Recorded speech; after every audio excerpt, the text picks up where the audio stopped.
સુરતમાં આરોગ્ય મંત્રી પ્રફુલ્લ પાનસેરિયાના સૂચન બાદ દરેક હોટલ રેસ્ટોરન્ટની બહાર શુદ્ધ પનીર અને એનાલોગ પનીરના બેનર લાગ્યા છે। અમારે ત્યાં શુદ્ધ પનીરની આઇટમ વેચાય છે ને અમારે ત્યાં એનાલોગ પનીરની આઇટમ્સ વેચાઈ રહી છે। આ બેનર રેસ્ટોરન્ટની બહાર લગાવવામાં આવ્યા છે। ખાસ કરીને સુરતના રેલવે સ્ટેશન ખાતે આવેલા રેસ્ટોરન્ટમાં બેનર લાગ્યા છે।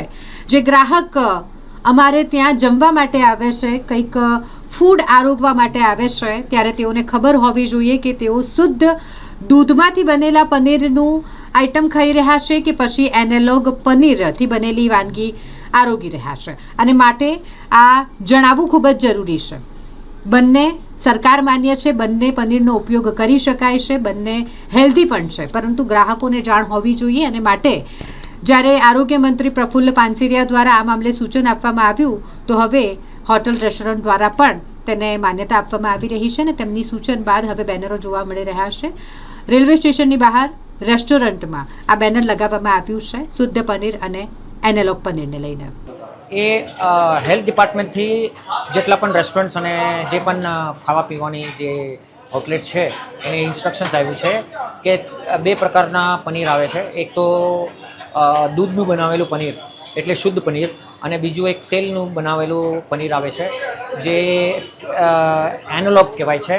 તો બંને લીગલ છે, બંને કસ્ટમરને અપાય છે, પણ કસ્ટમરને એ ચોઈસ છે કે ભાઈ એને શું મળે છે, કે એ શું ખાય છે, એને જાણકારી હોવું જોઈએ। તો તમારે અગર તમે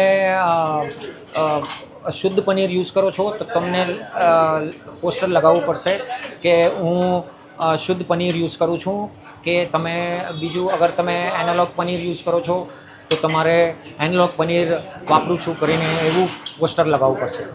કેમ જરૂરત પડી આ પોસ્ટર લગાવવા પર?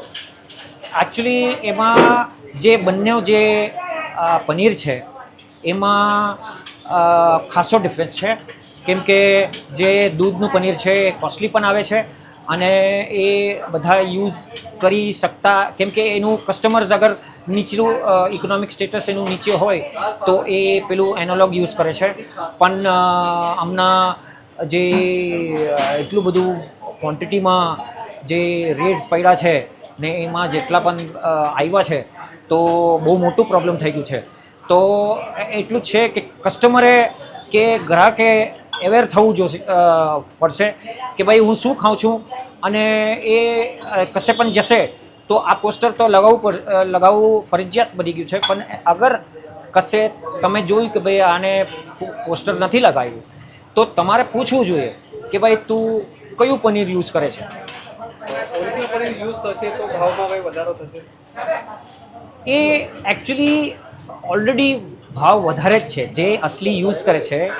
એક ઇન્ડિકેશન બીજું છે કે જેનું રેટ કોસ્ટલી છે એ અસલી યુઝ કરતો હશે, તો એટલે એને વધારે રેટ રાખ્યું છે। ને કસ્ટમરે જાણી લેવું જોઈએ કે અગર રેટ એકદમ ઓછું છે તો આ તેલવાળું કે એનાલોગ યુઝ કરે છે।